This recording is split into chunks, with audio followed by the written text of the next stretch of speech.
ধরা যাবে না, ছোঁয়া যাবে না, বলা যাবে না কথা, রক্ত দিয়া পেলাম মোরা আজব স্বাধীনতা।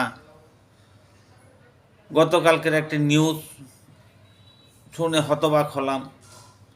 ফরিদপুরে প্রশাসনে মাইকিং করে বাঁশের লাঠি, বাঁশের টেডা, বৈঠা এগুলি জমা দেওয়ার জন্যে কঠোর নির্দেশ দিয়েছে।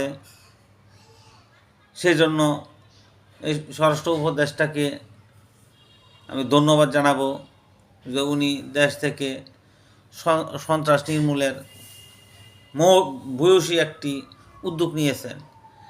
কিন্তু 400-র উপরে থানা লুট হওয়া অস্ত্রগুলি আজকে 16 মাসের মধ্যে উদ্ধার করলেন না। আগ্নেয়াস্ত্র মারাত্মক বেশি না বাঁশের লাঠি মারাত্মক বেশি? আমাদেরকে আপনারা কি বুঝ দিতে চাচ্ছেন? জঙ্গিদের হাতে অস্ত্রগুলি চলে গেল, 7.62 অস্ত্রগুলি কই উদ্ধার করলেন না? এগুলো সব কি মেট্রোগুলাসের ডিজাইনের ভিতরে নাকি?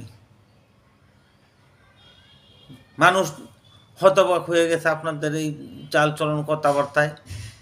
আসিফ মাহমুদ, সজীব ভুঁইয়া, স্থানীয় সরকার উপদেষ্টা কিন্তু নিজেই বলেছে 5ই আগস্টে যদি সরকার পতন না হতো তাহলে তারা বিপ্লবের দিকে দাবিত হইতো, গৃহযুদ্ধ হতো। তাদের ওই মুভমেন্ট এবং যোগাড় যন্ত্র ছিল, তার মানে তাদের কাছে অস্ত্র ছিল গৃহযুদ্ধ করার মতো।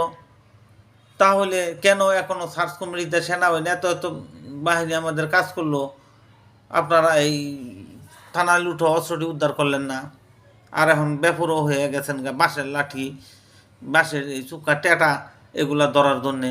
কোনটা মারাত্মক বেশি? ডেভিল হানের নামে আওয়ামী লীগ নিধনের কার্যক্রম শুরু করছেন, সন্ত্রাস বাহিরেই রয়ে গেছে। এগুলি করছেনটা কি? সময় কিন্তু গণিয়ে আসছে।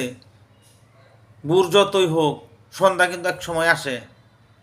কথাগুলি মনে রাখবেন। জনগণ কিন্তু একবার ফুঁসে উঠলে সবারই জন্য বিপদ।